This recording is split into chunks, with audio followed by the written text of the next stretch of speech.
देश के नक्सल प्रभावित राज्यों से आए दिन माओवादियों के आत्मसमर्पण की खबरें आती हैं। इस आत्मसमर्पण के बाद पुलिस जो प्रेस नोट जारी करती है, इस आत्मसमर्पण के कारण जो पुलिस बताती है वो ये है कि नक्सल विचारधारा से क्षुब्ध होकर पुलिस के बढ़ते प्रभाव के कारण और साथ ही सरकार के पुनर्वास नीति से प्रभावित होकर माओवादियों ने आत्मसमर्पण किया है। मगर मेरा निजी अनुभव जो कहता है वो ये है कि इन 3 कारणों के अलावा भी और भी कारण हैं, जिसमें राजनीतिक, सामाजिक, पारिवारिक, आर्थिक और साथ ही मानसिक के साथ निजी और व्यक्तिगत कारण भी होते हैं माओवादियों के आत्मसमर्पण के। अब इस आत्मसमर्पण के बाद ये माओवादी बहुत से खुलासे सरकार के सामने या पुलिस के सामने करते हैं भूमिगत संगठन को लेकर, और इन्हीं खुलासों के आधार पर पुलिस और सरकार माओवादियों के उन्मूलन के लिए रणनीति बनाती है। और जब ये नक्सली आत्मसमर्पण करते हैं तो जाहिर सी बात है भूमिगत संगठन जो है उनके निशाने पे आ जाते हैं। हमेशा ये खबरें निकल कर आती हैं कि जो माओवादी सरेंडर कर दिए उनकी हत्या हो चुकी है या फिर वो माओवादियों के निशाने पर हैं। कुछ दिन पहले रमन्ना जो कि DKSZC मेंबर थे, दिसंबर 2019 में उनकी मौत हुई थी। उनके बेटे ने समर्पण किया लास्ट ईयर, और अभी कुछ महीने पहले उनकी पत्नी ने सरेंडर किया, जिसके खिलाफ माओवादियों ने एक प्रेस नोट जारी किया। हाल ही में Jharkhand state committee member Lalu Modiyam उर्फ समीर ने भी बस्तर पुलिस के सामने आत्मसमर्पण कर दिया। इस आत्मसमर्पण के बाद आज से 3 दिन पहले माओवादियों ने एक प्रेस नोट जारी किया है लालू के खिलाफ। बहुत से और गंभीर आरोप लालू पे लगे हैं। इसी पर चर्चा करेंगे हम लालू से। नमस्कार, मैं मुकेश चंद्राकर हूं और आप बस्तर जंक्शन देखना शुरू कर चुके हैं। बस्तर जंक्शन में देश के जो सबसे बड़ी आंतरिक समस्या है, मैं कोशिश करता हूं कि उस पर चर्चा करूं और साथ ही बस्तर में मौजूदा हालात, बस्तर की खूबसूरती, बस्तर की परंपरा, संस्कृति को दिखाऊं। इसी तरह से विश्लेषण करते हुए अगर आपको लगता है कि ऐसी खबरें देखी जानी चाहिए तो आप बस्तर जंक्शन को सब्सक्राइब कर सकते हैं। बहरहाल मैं लालू मोडियामी की बात कर रहा था और लालू मोडियामी हमारे साथ हैं। लालू जी, बस्तर जंक्शन में आपका स्वागत है। मैं भी अपना परिचय देने से पहले सभी मैं अपने श्रोताओं को मैं नमस्कार करता हूं। लालू जी, आप पे जो आरोप लगे हैं माओवाद संगठन ने लगाया है, उस पर चर्चा हम कुछ देर बाद करेंगे। उससे पहले आपके बारे में हम जान लेते हैं। जी, आप नक्सल संगठन में शामिल क्यों हुए थे? मैं ऐसे नक्सल संगठित में शामिल होने के कारण ये पारिवारिक का कुछ समस्या रहा। पारिवारिक? जी, पारिवारिक से समस्या रहने के कारण पार्टी में शामिल हुआ। उस समय मेरे अंदर जो कमी रही, जब मैं बड़ा होने के बाद अभी समझ में आया कि क्या करना था क्या नहीं करना था। जब समझ में आने के बाद ही ये सब निर्णय लिया गया है। किस उम्र में आप पार्टी में शामिल हुए थे? ऐसे 15 आसपास की उम्र में शामिल हुआ, 2009 में। और क्या पारिवारिक समस्या थी जिसकी वजह से आप नक्सल संगठन के साथ हो गए? कुछ ऐसे बीच में अभियान कुछ चली है जो सलवा जुड़ुम नाम से, तो उसमें गांव घर में जो तबाही की गई है या जो बेरोजगार हुए थे उस समय, उसके कारण से मैं पढ़ भी नहीं पाया। मेरी आगे की पढ़ाई के लिए मेहनत करना की दूर की बात है, कहीं भी जाना मैंने एक समस्या रही। फिर मैं अपना स्कूल पढ़ाई के लिए 4 भाई पढ़ते रहे तो उसकी कमी रही, पैसा वगैरह आदि। फिर घर से कोई संपर्क होना भी नहीं रहा। फिर मैं गांव जाने के बाद फिर पार्टी से मिलन हुआ। फिर मिलन होने के बाद कुछ उनके द्वारा समझाइश दी गई, समझदारी जिस तरह से बताया गया पार्टी में शामिल होने के लिए, तो उसके अनुसार से मैं प्रभावित होकर पार्टी में चला गया। आप कितनी पढ़ाई किए हैं, कहाँ से किए हैं? ऐसे मैं बीजापुर ज़िले में ही मिशन में रह के 8वीं क्लास तक पढ़ाई किया हूँ। किस गांव के रहने वाले हैं? मैं ऐसे पैदा कोरमा नया पारा से रहने वाला हूँ। अच्छा, कहाँ आप संगठन में रहे, कितने सालों तक आप सक्रिय रहे?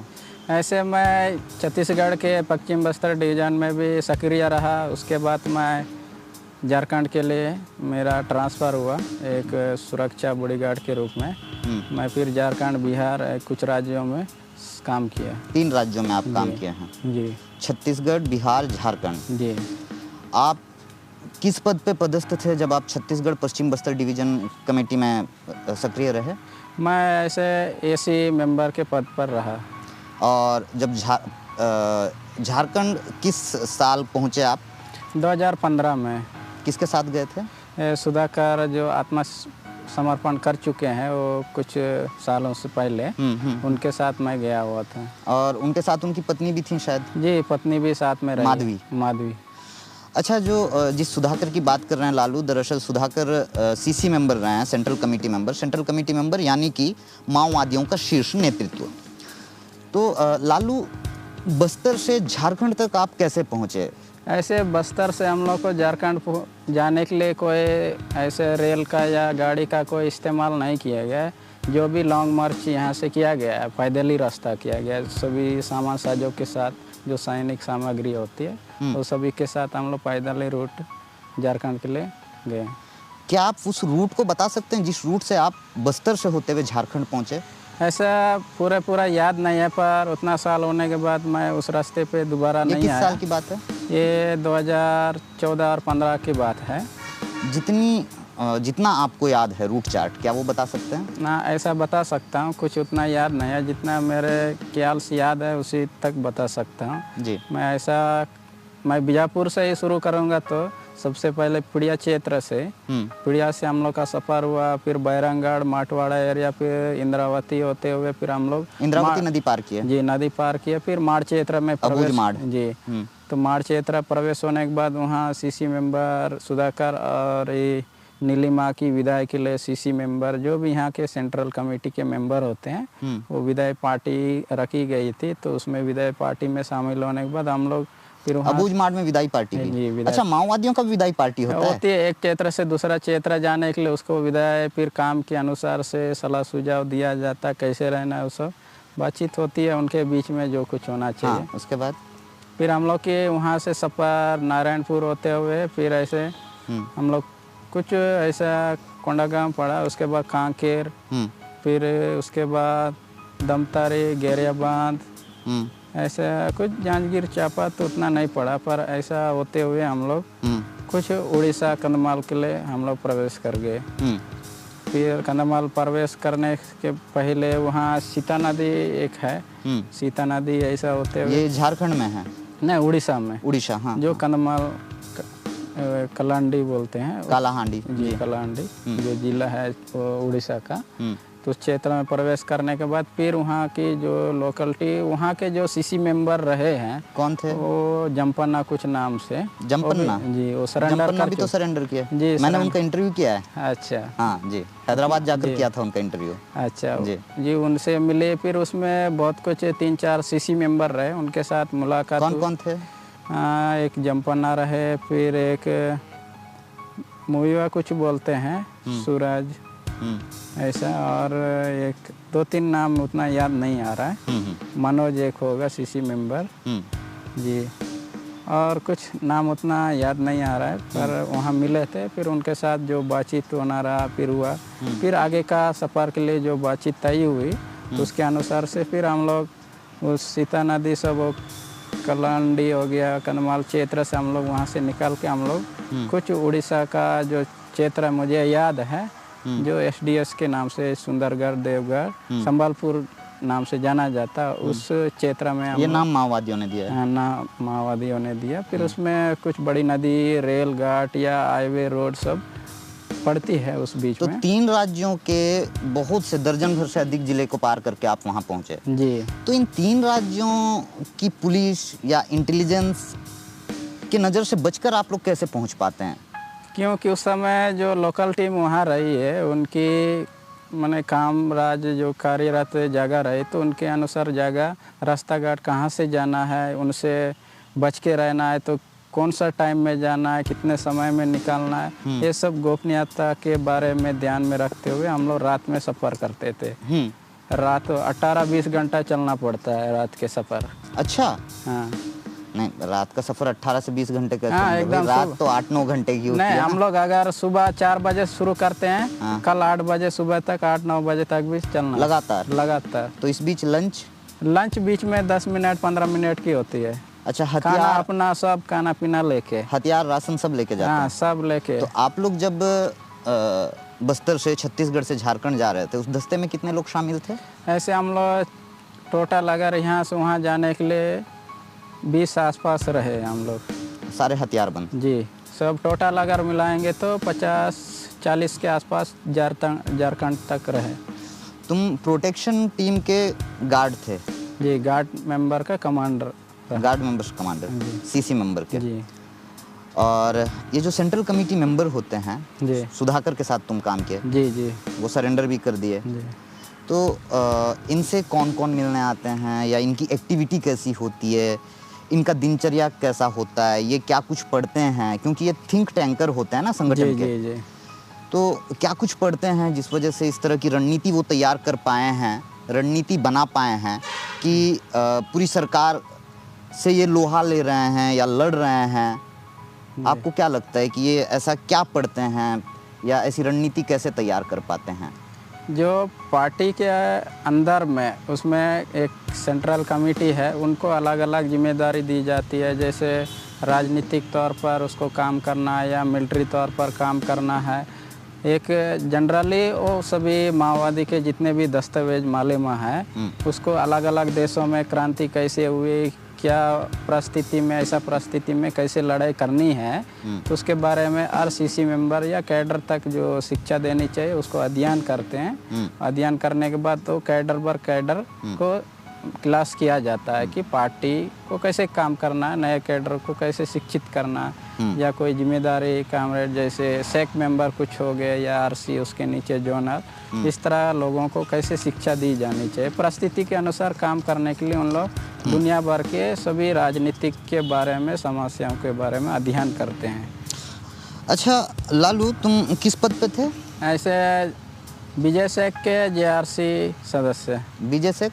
जी, विजय सेक क्या? बिहार झारखंड। अच्छा जी ओके, तो उसके क्या थे आप? विजय सेक में ऐसा बिहार से जेआरसी का आरसी।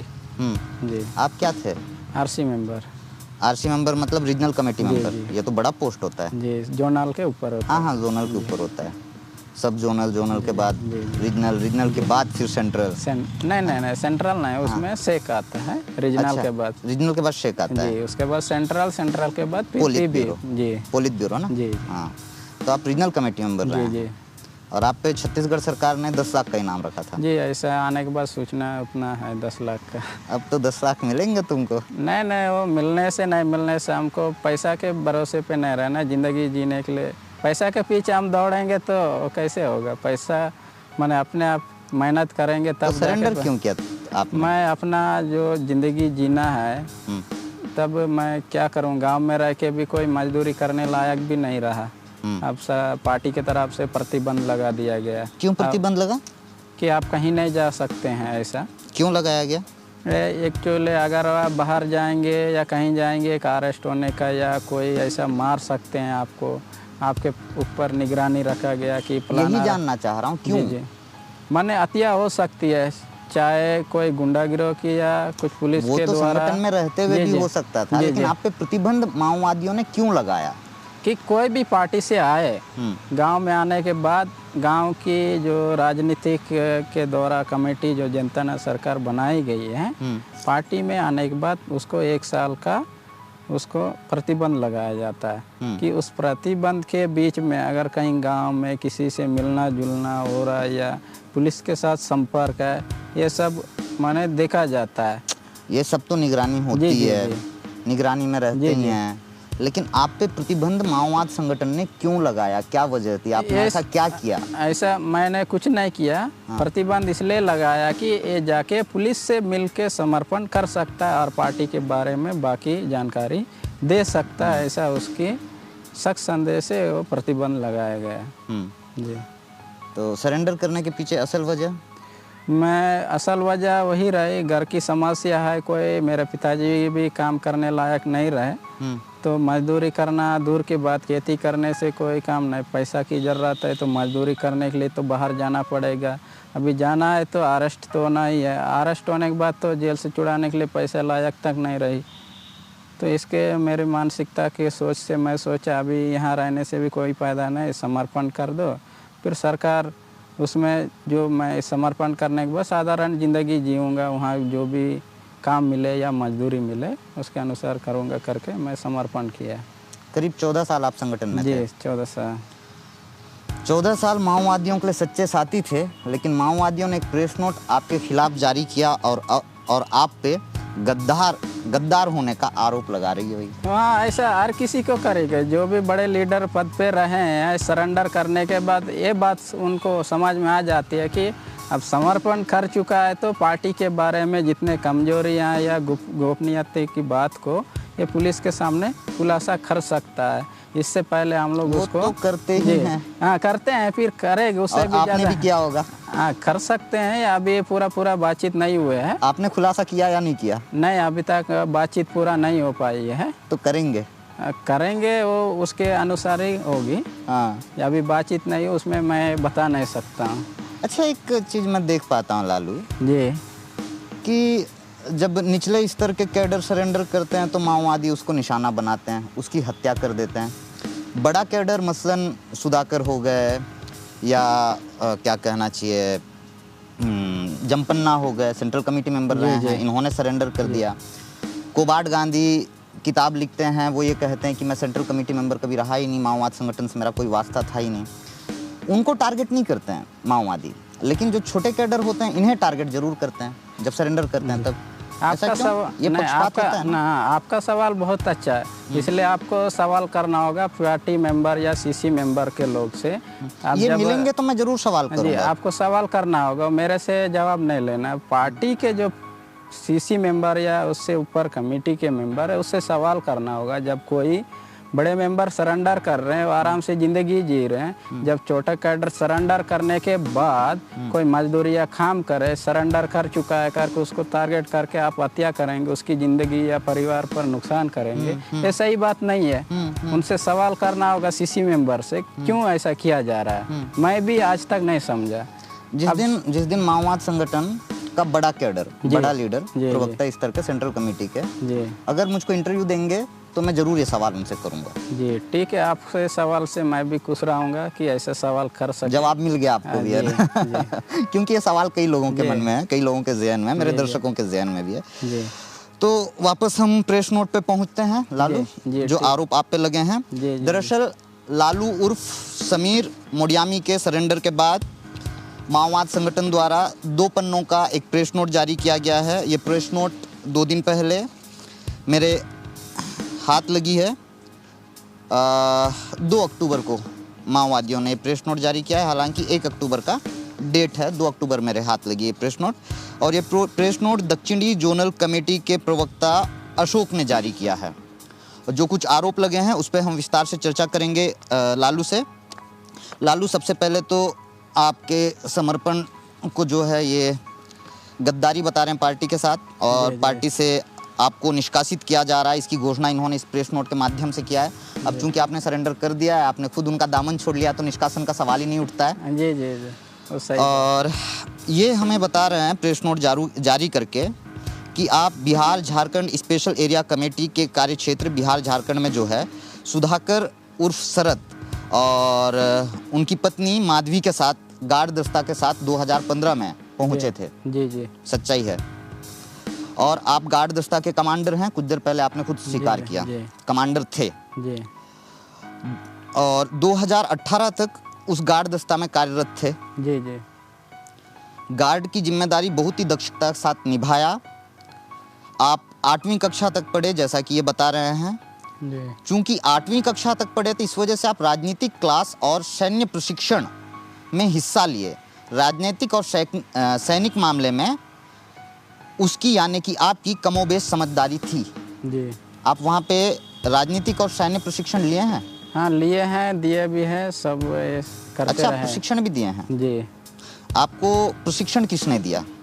हाँ, प्रशिक्षण ऐसा हम यहीं पश्चिम बस्तर में प्रशिक्षण लिए हैं, एक लिंगा नाम से रहा। वो IT पश्चिम बस्तर का लीडर रहा, उनके द्वारा ट्रेनिंग कुछ में शामिल रहे। फिर झारखंड जाने के बाद हम लोग फिर सुधाकर द्वारा जो ट्रेनिंग दिया गया है तो उस ट्रेनिंग में भी शामिल रहा मैं। उसके बाद कई ट्रेनिंग हम लोग अपने तौर पर दिए हैं। जी। 2018 के अप्रैल महीने में सुधाकर और माधवी के गार्ड दस्ता के रूप में कार्यरत छत्तीसगढ़ दंडकारण के सभी साथियों को गार्ड के कार्य से मुक्त कर दिए गए थे। कुछ विशेष कामों से समीर सहित 3 साथियों को सुधाकर 2018 के अंत तक साथ में रखा था। 2019 के जनवरी महीना में सुधाकर समीर सहित 3 साथियों को छोड़ दिया था। सच्चाई है? जी सच्चाई। आपके साथ जो 3 साथी अन्य थे उनका नाम? हाँ, मेरे साथ मैं एक इकलौता रहा, फिर मेरे साथ एक अश्विन, एक संदीप रहा। अश्विन और संदीप कहाँ हैं अभी? अभी झारखंड में कार्यरत है, जो मिसिर बेसरा या सागर के नाम से जाना जाता है। अभी पीबी मेंबर है उनके पोलित साथ। ब्यूरो बन गए हैं? अभी बने नहीं है, पर एक किशन दा के अरेस्ट होने के बाद हो सके तो होंगे, नहीं तो प्रमोद मिश्रा, दोनों में से कोई हो सकते हैं, पर अभी सीसी मीटिंग कोई हुई नहीं है। तो अश्विन और संदीप की जो बात कर रहे हैं आप, जी, ये अभी किस पोस्ट पे हैं? अभी अश्विन जोनल मेंबर है, संदीप भी ऐसे जोनल मेंबर है। तो जब जोनल मेंबर हैं तो भैया पोलित ब्यूरो बनने में तो बहुत वक्त है। जी। कितने पढ़े लिखे हैं लोग? हाँ, कुछ जनता सरकार में पढ़े हैं, कुछ स्कूल ऐसे। अश्विन और संदीप भी पढ़ा लिखा है ऐसे। जी। अच्छा, उनके अलावा और लोग भी है उसमें। जी। और साथ ही माओवादी ये कह रहे हैं कि आप किसी भी तरह के सांगठनिक काम और सैनिक कार्य या संघर्ष में हिस्सा नहीं लिए हैं। जी नहीं, संगठनिक काम में हम हिस्सा नहीं लिए। एक्चुअली ऐसा रहा कि मैं गार्ड पद पर रहा कि गार्ड काम करने के दौरान हम किसी संगठन को या उसको मदद नहीं कर सकते हैं। सुरक्षा मेन होती है सीसी मेंबर को करना, और संगठन में जब जाएंगे, जब गार्ड कंप्लीट होने के बाद आप कहाँ जाके क्या काम कर सकते हैं, उस काबिलियत पर उसको जिम्मा दिया जाएगा। आप रीजनल कमेटी मेंबर कब बने? ये 2018-19 के बाद। 19 के बाद? जी। अच्छा, इसके बाद अच्छा मैं आपको बता दूं, ये 2 पन्ने का जो प्रेस नोट जारी हुआ है, दरअसल समीर के सरेंडर के बाद हमारे बड़े भाई विकास तिवारी बस्तर टॉकीज में इंटरव्यू लालू का लिए थे, यहीं बीजापुर से। तो उस इंटरव्यू में जो कुछ लालू ने कहा है उसका खंडन करते हुए माओवादियों ने 2 पन्ने का प्रेस नोट जारी किया है। तो अगला जो पैराग्राफ है उसमें माओवादी ये कह रहे हैं कि भाई आप सांगठनिक या सैनिक दस्ता का काम करने का मौका ही नहीं रहता था। बस्तर टॉकीज के पत्रकार विकास तिवारी को दिए इंटरव्यू में समीर जो बताया है कि बिहार रीजन में बहुत कुछ काम किया और कई संघर्षों में हिस्सा लिया है, यानी कि आपने बताया है, वह अपनी काबिलियत दिखाने के लिए और अपनी गलती छुपाने के लिए पूरा सफ़ेद झूठ बोल रहा है। वो झूठ सरासर नहीं है। अभी वो झूठ को वो प्रस्तुत नहीं कर रहे हैं कि इतना काम किया या इतना मुठभेड़ में शामिल रहे हैं। जब कोई मुठभेड़ होता है, हमको आगे किस लिए किया जाता है, एक ऑफेंस ग्रुप बना के अपने पीछे किस लिए सुरक्षित रहते हैं। ऐसे कहीं मुठभेड़ हुआ और हमारी टीम का भी नुकसान हुआ है, और पुलिस की जो रही उनकी उस समय रही नुकसान, पर हमारी टीम भी नुकसान उसमें हुई है। जी, ऐसा कई कितने मुठभेड़ों में शामिल रहे? ऐसे 14-15 आसपास टोटल तो नहीं कर सकते, ऐसा अंदाज से इतना होगा। उसमें पुलिस को कितना बड़ा नुकसान हुआ, संगठन को कितना बड़ा नुकसान हुआ? हाँ, बड़ा नुकसान वही 2017 या 18 में एक मुठभेड़ हुई थी वहाँ बूढ़ापाड़ आसपास। वहाँ फिर वही क्षेत्र में हमारी टीम के साथ मुठभेड़ हुई थी, उसमें हमारे 7 लोग मारे गए थे। फिर 2022 में एक घटना हुई थी जो 6 अप्रैल या 4 अप्रैल आसपास, जनवरी में, सॉरी अप्रैल नहीं जनवरी में, तो उसमें जो विधायक रहे हैं गुरुचरण नायक, उनकी टीम के ऊपर भी हमला हुई थी, जो 3 हथियार लिया गया है। तुम भी थे उसमें? हाँ, उसमें रहे। अच्छा, माओवाद संगठन ये कह रहा है कि 2019 के जनवरी में बिहार रीजन से झारखंड रीजन में आए हैं। जी जी। 2019 में गया बिहार से झारखंड। जी। तब उन गार्ड दस्ता के साथियों से पूछा गया कि आप लोग जब तक छत्तीसगढ़ नहीं जाते हैं तब तक यहाँ सांगठनिक या सैनिक कामकाज करेंगे तो अच्छा रहेगा, कैसा सोचते हैं? आप लोगों से पूछा गया? ये पूछा गया और जिम्मा देने तक बात हुई थी, पर ये उल्टा फिर क्या समझे कि अगर आप लोग को जिम्मा दिया जाएगा, आप लोग फिर छत्तीसगढ़ का अगर रूट हो जाएगा तो आप लोग चले जाएंगे, उस पर पोस्ट जो रहेगी वो खाली हो जाएगी, तो नए कैडर को भरने के लिए मुश्किल है, इसलिए आप लोग को जिम्मा नहीं दिया जाएगा। अभी मेरे जिम्मे पे प्रोटेक्शन टीम के ओपेंस ग्रुप में रह के काम करना होगा, जो भी काम करना है आप लोग को, ऐसा बोला गया। हम लोग जो काम देना था या देना चाहिए वो अपने तौर पर नहीं दिया गया। अगर देते आप जो कह रहे हैं जी, उसके ठीक उलट माओवाद संगठन ने अपने प्रेस नोट में इस बात का जिक्र किया है। जी। नक्सल संगठन क्या कह रहा है, इसे सुन लीजिए। जी जी। आप लोगों से पूछा गया कि भैया आप लोग सांगठनिक काम या सैनिक कामकाज करेंगे तो अच्छा रहेगा, कैसा सोचते हैं, आपसे पूछा गया। तब आपस में बातचीत करके बताया गया कि हम लोग यानी कि आप लोग तो वापस जाएंगे, इसलिए सांगठनिक काम का जिम्मा नहीं लेंगे। ऐसा बात नहीं है। हम लोग ने घोषणा किए थे कि हम लोग आपस में चर्चा आगे नक्सल संगठन ये भी कह रहा है कि जब तक रहेंगे प्रोटेक्शन का काम करते ही रहेंगे, ऐसा आप लोगों ने नक्सल संगठन से कहा। इसके साथ ही इस दौरान वे सभी साथी प्रोटेक्शन के साथ साथ विभिन्न कामों में भी भाग लेते थे। उधर छत्तीसगढ़ तरफ जाने का रास्ता बाधित हो जाने की स्थिति में कुछ साथी इधर झारखंड में रहने की इच्छा जताए हैं, उसमें से समीर भी एक था। जी, जिस तरह से वो प्रश्न लगाया उसमें कुछ सवाल छुप रहा है। कौन से सवाल? जैसे वो आपस में बात किया गया, फिर हम लोग काम नहीं करेंगे, एक प्रोटेक्शन के टीम में रूप में रह के काम करेंगे, जो जिम्मा दिया जाएगा, ये सही बात है। पर जब बातचीत हुई उसके बाद हम लोग फौरन उनको बताया गया कि हम लोग कुछ लोग ऐसे काम कर सकते, आप जिम्मा दीजिए, करेंगे नहीं करेंगे। इस सवाल पर हम लोग बात किए तो समय बताया जो सागर कि आप लोग अगर काम करेंगे तो आप लोग की जगह पोस्टिंग जो खाली हो जाएगी तो कैसे करोगे। ये सागर कौन सीसी मेंबर है? सीसी मेंबर है। तो बोले कि संगठन खाली हो जाएगा ना भाई। अरे संगठन खाली होने से हमको क्या मतलब, पार्टी का काम जो भी है करना चाहिए। हमने बात रखी, नहीं ऐसा नहीं हो सकता, अभी प्रोटेक्शन के टीम के रूप में ही रह के आप लोग को काम करना होगा। ठीक है, हम लोग रह के काम करेंगे। इस बात पे हम लोग अंतिम आए। साथ में माओवाद संगठन ये कह रहा है कि भैया आप तो रीजनल कमेटी के सदस्य नहीं थे। ये इसलिए घोषणा कर रहे नहीं थे कि बाकी जितना विषय रीजनल के अंतर्गत जो भी खुलासा आपके यहाँ या जो पुलिस के सेक्ट में मैं खुलासा करूँगा उससे उनको डर लग रही है। अच्छा, मतलब आप जो गोपनीय चीज़ें हैं उसका खुलासा करेंगे, इस वजह से जो है पुलिस माओवादी डरे हुए कि नीचे अगर सदस्य इसको दिया जाएगा। ये भी कह रहे हैं कि आप सब जोनल कमेटी के स्तर के मेंबर थे। जी, जब वो बात बिहार रीजन में रहते वक्त नहीं, बिहार रीजन में रहते, वो बिहार सी के अंतर्गत आता है। उसके बाद यहाँ आने के बाद आरसी मेंबर है झारखंड। जी, उसमें अलग अलग रीजन है। किन्होंने आपको रीजनल कमेटी मेंबर का योग्यता दिया, पद दिया? उसमें कुछ आरसी मेंबर के थे, कुछ सेक मेंबर रहे। कौन मेन रहे हैं, ये प्रधान भी मेन रहे हैं। कौन प्रधान? ये सागर बोले। सागर जी, कुछ अच्छा, लोग इन्होंने ही दिया आपको जी ये पद? जी, पदोन्नति इन्होंने की है? पदोन्नति। अच्छा, ओके।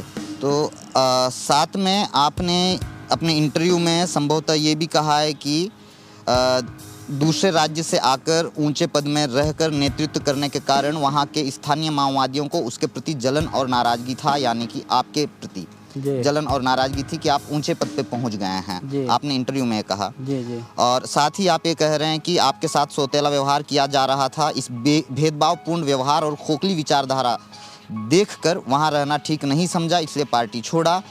यह भी सफ़ेद झूठ और पार्टी के अंदर छत्तीसगढ़ और झारखंड के साथियों के बीच अंतर विरोध पैदा करने के बुरे इरादे से वह बोल रहा है। क्या आप पार्टी के अंदर अंतर विरोध पैदा करने के उद्देश्य से ये कह रहे हैं कि छत्तीसगढ़ के माओवादियों के साथ बिहार या फिर झारखंड के माओवादी ईर्ष्या करते हैं या फिर भेदभावपूर्ण रवैया अपनाते हैं? ऐसा बात मेरे से ऐसा नहीं है। हर जगह अगर देखेंगे, मैं जिस क्षेत्र में काम किया हूँ, छत्तीसगढ़ के बड़े पद पर या लीडर जहाँ भी काम कर रहे हैं उससे नाराज़गी, एक जलन उनकी होती है। उसके अलावा उस क्षेत्र में भी ऐसे लोग हैं अभी तक, उसके बाद आए हुए लोग भी बड़े बड़े पद पे रहे, या उसमें कुछ जाति के अनुसार कुछ ऐसा रंग भेदभाव किया जा रहा है। कुछ लोग ऐसे सीनियर भी है जो माने पहले आ चुके, उसके बाद वाले उसके ऊपर पद पे जाके काम को निभा रहे हैं। तो ऐसे उसके अंदर चल रहा है, तो उसमें जलन होगी। पार्टी के अंदर अंतर विरोध है? हाँ, अंतर विरोध है। कुछ जाति लेवल पे है, कुछ ऐसा काम। जाति लेवल पे भी? जी, जैसे मतलब होता है ना। जाति पे कैसे? जैसे अलग अलग कास्ट के लोग हैं उसमें। कास्ट के लोग जी, तो कास्ट में अपना अपना अनुसार से उसको पद दिया जाता है। जैसे कोरटा केरवार है, संताली है, या वहाँ की हो मुंडारी है। आप देखेंगे कई साल 10-15 साल से काम कर रहे हैं, वो सब जोनल है, एसी मेंबर है। जब उसके बाद आए हैं, काम किए हैं, तो उनको बड़े पद पे पोस्ट किया जा रहा है। और तो कहाँ सही की बात है।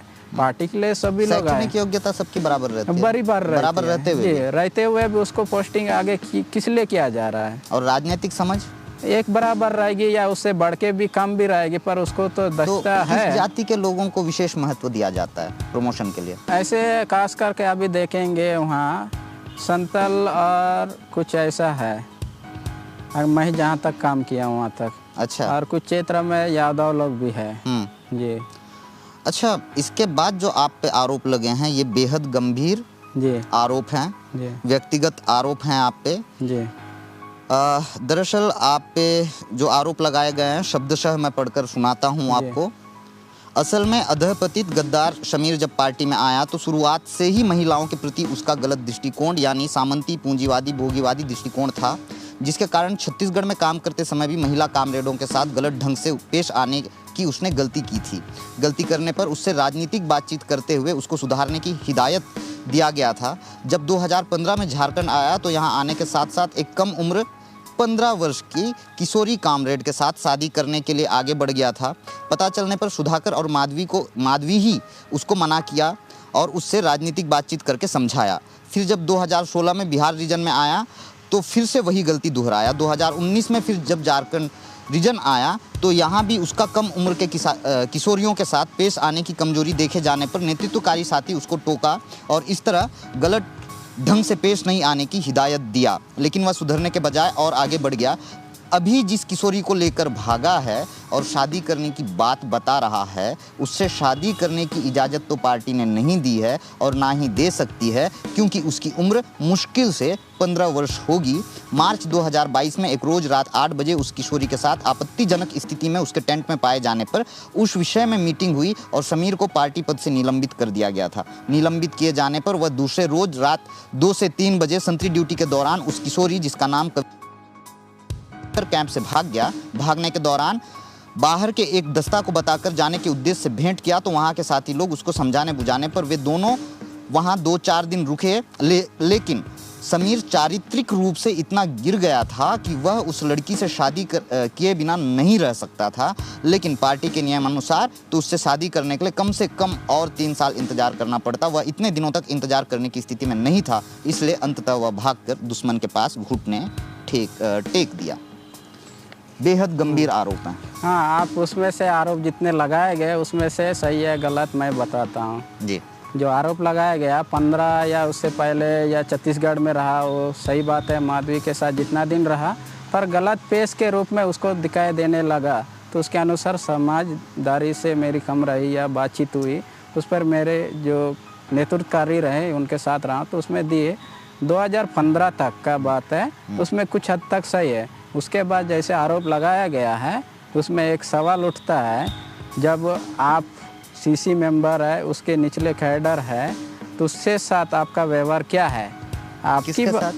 नहीं, मैं जिसके साथ बात कर रहा हूँ या किया हूँ उसकी बात को सच्चाई बताने के जगह उसमें आप कैसे अभद्र व्यवहार या शब्द आप इस्तेमाल करेंगे? उसको सही को छुपाने के लिए या सच को बताने के दौरान आप क्यों मेरी कलर पकड़ के आप धमकी देंगे? कब दिया आपको? जब ये लास्ट अभी बता रहे हैं ना पार्टी से, इसको मैंने कब की बात है? ये 2022 की बात है। कौन कॉलर पकड़ा? किसकी कॉलर पकड़ा? मेरी कॉलर। कौन पकड़ा? जो कविता के बारे से लेकर के। कौन कविता? जो अभी मेरे साथ आई है उनको। अच्छा, अनुप्रिया। जी, अनुप्रिया आपकी पत्नी? जी हाँ, क्या हुआ था? पूरा मामला बताइए। ऐसे उस मामले को बताने से पहले मैं अपनी बात की जो कुछ आप बोले 15 तक का मैं सही मानता हूँ। मैं नहीं बोल रहा हूँ, मैं नहीं बोल रहा हूँ, ये नक्सल संगठन नहीं, बोल रहा वही है। पर्चा के अनुसार से जो रिपोर्ट लिखा गया उसमें बातचीत बर हुई उसमें तो पार्टी में राय रखा जाता है ना भाई, कौन शादी करेंगे नहीं किए, आपस में बात होने के बाद ही पार्टी के पास ऐसे कुछ लोग हैं प्रस्ताव रखेंगे, फिर उसमें कमेटी चर्चा करेगी करनी नहीं करनी, उसकी राजनीतिक इतिहास कैसे है क्या है वो सब देख करके कमेटी अनुमति देगी। पर ये बात तो मैं अपने ओर से रखा हुआ था कमेटी तक। उसके बाद जो आरोप लगाया गया ये दरअसल लास्ट का जो 2022 का चार्ट आ रहा है उसमें सरासर सब गलत है। आरोप जैसे लगाया गया है मैं उसको मानता हूँ कि एक गलत आरोप लगाया गया। जब उससे सभी के साथ मिलजुल के काम कर रहे हैं, रह रहे हैं, उसके साथ आप रात की बात कर रहे हैं, सभी लोग साथ में रहें, उसमें कैसे गलत व्यवहार हुआ, उसी सवाल को लेकर मैं उनसे बात कर रहा हूँ। तब गुस्से में आके हमको कलर पकड़ के बंदूक तान के मार देंगे, आप ज़्यादा बोल। ये मारने की बात कहाँ है? मीटिंग हुई थी क्या? नहीं, उससे पहले, मीटिंग के पहले झगड़ा शुरू हुआ है, उसके बाद ही मीटिंग हुआ है। किसके साथ झगड़ा हुआ आपका? वो सागर के साथ सीधा सीधे हुई है। तो बंदूक तान हाँ, तान के। जब सीसी मेंबर, पीबी मेंबर के अंदर ऐसी सोच विचार है तो लोग अपने गलती कर रहा है और दूसरों के गलती को देख रहा है, अपनी गलती को तो नहीं देख रहा है। नहीं, मेरी अपनी बात को पूरा कर लेता हूँ। अच्छा, हाँ, प्लीज जी। उसके बाद ही उस चार्ट पे जाएंगे जी। जब मेरे साथ घटना हो गई है, वो सही है गलत है, उसको तो जांचना चाहिए। कोई भी सीसी मेंबर है, चलो भाई आपसे ऐसा बात हुई है, ऐसा नज़र से आपको देखा गया या मिला है, तो इसको कल मीटिंग में बात करेंगे। ये इजाज़त देना चाहिए सीसी मेंबर, क्योंकि वो सिद्धांतकार है, दुनिया भर के अध्ययन करते हैं, उनके अंदर बहुत सिद्धांत के बारे में रूप से विकसित रहते हैं, वैचारिक रूप से विकसित रहते हैं, राजनीतिक परिपक्वता ज़्यादा होती है इनमें। कोई भी घटना रहे, गंभीर स्थिति रहे, कुछ भी रहे, लोग को बैठा के समझाना है, उसके आगे कैसे करना वो देना चाहिए। पर ऐसा कलर पकड़ के धमकी देना, मार देंगे, आप दूसरा स्टेट की, यहाँ के स्टेट की लड़की के साथ शादी करेंगे या गलत तरीका से पेश आ रहे हैं, ये कहाँ की बात है? हम देश दुनिया के लिए क्रांति करना चाह रहे हैं, ये कहाँ सवाल आ रहा है? आप दूसरा राज्य की दूसरी लड़की के साथ शादी कैसे कर सकते हो? ये सवाल कैसे आता है? और कलर पकड़ के बंदूक तान के मार दूंगा की बात कहाँ से आता है? आप सीसी मेंबर लोग ऐसा बात करेंगे तो कैसे होगा? लोग तो डरेगा ना भाई। गाली गलौज भी किया क्या? अरे बहुत गाली गलौज हुआ, उसमें क्या बता सकते हैं? ऐसे शब्द जो है मैं आपके सामने नहीं बोल सकता। ये नहीं बोलिएगा मत, वरना मेरे दर्शक असहज हो जाएंगे और मैं नहीं चाहता मेरे दर्शक जैसे असहज हो जाएं। अभी कोई झगड़ा होता है तो उसमें आपत्तिजनक जो शब्द निकलते हैं या अवृद्ध जो शब्द, वो सब गाली गलौज के अच्छा, रूप में। अभी आप एक चीज कह रहे थे जी, खुद गलत हैं और दूसरों की गलतियों को देख रहे हैं, कौन गलत है? जी, जैसे सीसी मेंबर हो गया, चलो भाई मैं गलती किया, मेरे लिए तो 2 दिन की भी मीटिंग हो गई, कंप्लीट नहीं हुए। पर जब सीसी मेंबर करता है उसको सेकंड के लिए 1 मिनट का मीटिंग नहीं होता, कैसे बात है? किस तरह की गलती? लड़की के साथ छेड़छाड़ी करना या उसका पकड़ा पकड़े, जो सहेली होनी चाहिए शिष्टाचार के रूप में, ऐसा ना हो के मनमर्जी करना है, कहाँ की सही बात है? ये सीसी मेंबर करते हैं? हाँ, सीसी मेंबर तक कर रहे हैं। वो शब्द बाहर आने के लिए उसको दबाया गया है। ये बेहद गंभीर आरोप हैं। आरोप लगेगा, जब मुझ पे लग रहे हैं तो मैं सब बात को मैं बाहर खुलासा कर सकता हूँ। क्या आपने देखा है? देखा हूँ, सुना हूँ।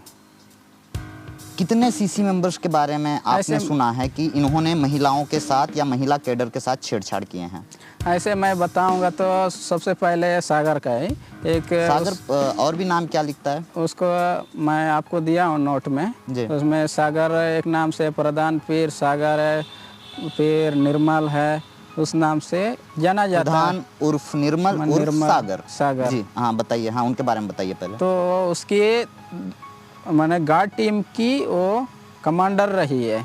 अच्छा, जो सागर की गार्ड टीम की कमांडर रही सुमित, तो उनके साथ मैंने गलत व्यवहार करने की कोशिश की गई या संबंध रखने का उनके साथ, गलत नियत से। हाँ, गलत नियत से।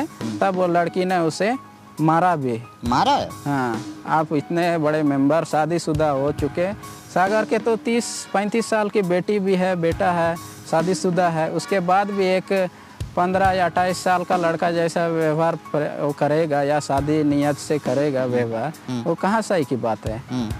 चलो भाई, हम तो शादी नहीं हुए, शादी हुए नहीं, पर हम प्रस्ताव किसी महिला से आपस में। तो ये सेंट्रल कमेटी मेंबर, एक तो आपने सागर का बताया जी, क्या आपने देखा है सागर के बारे में, सागर ऐसा करते हुए? नहीं, घटना के एकदम सामने तक नहीं देखा, क्योंकि मैं उस समय तक बिहार रीजनल कमेटी के अंतर्गत कुछ जो 2018 तक उस क्षेत्र में रहा। जब वहाँ से JRC आने के बाद कुछ लोग जो घटना में शामिल रहे या हुए हैं, देखे हैं आंखों से, वही लोग मेरे सामने बात रखे हैं। चलिए, ये तो सुनी सुनाई बात हो गई, और आप कह रहे हैं कि आपने देखा भी है? नहीं, मैंने आने के बाद वो बात को मैं सुना हूँ। कहाँ आने के बाद? अच्छा, झारखंड पहुँचने के बाद, बिहार से झारखंड जब आप पहुँचे। और किसी सीसी मेंबर के बारे में आपने सुना है कि उन्होंने महिलाओं के साथ दैहिक शोषण करने की कोशिश की या शोषण करने की कोशिश की है? ऐसे और एक ऐसे सीसी मेंबर को देखा जाए, रामेश उर्फ अनाल उर्फ पतिराम मांझी, ये क्या है? वो भी सीसी मेंबर है। उनके साथ भी ऐसे 2-3 घटना हुई है मेरे। जी 2-3 घटना हुए, उससे भी ऐसा ही माने मार खाना पड़े या गर्भपात ऐसा हुआ करके एक कहानी सुनाई गई है। गर्भपात या कराया गया है लड़की से ऐसे। जी अनल से संबंध स्थापित होने के बाद तो ये संबंध जो स्थापित हुए हैं जी उस महिला कैडर के साथ। हाँ महिला कैडर, तो उस महिला कैडर के अनुमति के साथ संबंध स्थापित हुए थे या कैसे हुए थे उसके साथ जोर जबरन से हुई या कैसे हुए वो मैं पूरा डिटेल पे नहीं, लेकिन ऐसा जबरन से हुआ। प्लीज बताइएगा। जबरन हुआ है जी, आपने क्या सुना है? जबरन हुआ है? जबरन की बात आई है। कुछ लोग ऐसे एक मेंबर आरसी मेंबर रहे हमारे साथ, तो वो लोग के बोली से जबरन किया गया है ऐसा। जी और गर्भपात भी करवाया गया, ऐसा कराया गया करके बताया गया है। ये बेहद गंभीर आरोप लगा रहे हैं आप। हाँ आरोप तो है, पर वो आरोप के ऊपर चर्चा होने। ऐसा तो नहीं है कि माओवादियों ने आप पे आरोप लगाया तो आप आरोप माओवादियों पे लगा रहे हैं? नहीं है। आप कैडर के अंदर भी आप कभी भी सीसी मेंबर या कोई कैडर समर्पण करेंगे, उन लोग से भी आप पूछ सकते हैं सही है गलत है। अगर कभी करेंगे तो उनसे पूछ लीजिए कि फलाना सीसी मेंबर ऐसा किया या ऐसा घटना हुआ। अब कुछ लोग सरेंडर कर चुके हैं, आप उससे मिल के बात कर सकते हैं। मैं आपको उन लोगों से मिला सकता हूँ हो सके तो। प्लीज आप मिलाइएगा, हम उनसे भी चर्चा करेंगे क्योंकि ये बेहद गंभीर आरोप है और इसकी तफ्तीश करना बेहद जरूरी है। ऐसे कई महिला भी है, क्योंकि संगठन पे इस तरह का आरोप पहली बार लग रहा है और संगठन के शीर्ष नेतृत्व पे ये आरोप लग रहा है। जी बताइए। जी और लोग ऐसा महिला है जिनसे ऐसा अभद्र व्यवहार या शोषण का जो संबंध रखने की बात हुई या करने की कोशिश की, ऐसे महिलाएं भी हैं जो सरेंडर इसके कारण से सरेंडर या घर जा चुके हैं पार्टी छोड़ के। नाम बता सकते हैं? नाम उतना याद नहीं आ रहा है, पर मैं अभी बता नहीं सकता हूँ उससे, ताकि खतरा ना हो ऐसा। अच्छा, उनको खतरा ना हो। हाँ जी।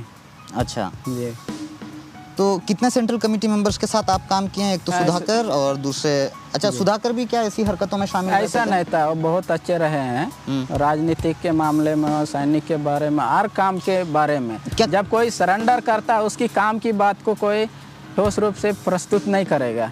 जब उसकी कमजोरी को वो करके पेश करने के या प्रेस रिलीज देने का बहुत कोशिश करेंगे, उसकी काम को काबिलियत को पेश नहीं करेंगे, उसकी कमजोरी को पेश करने का ज़्यादा प्रयास करेंगे सरेंडर के बाद। जी, जैसे इस प्रेस नोट में आपके लिए किया गया। मेरे लिए नहीं, और लोग के भी ऐसा ही है। जी जी हाँ, सरेंडर कर दिया मतलब भाई आप तो माओवाद संगठन के दुश्मन हो गए। जी।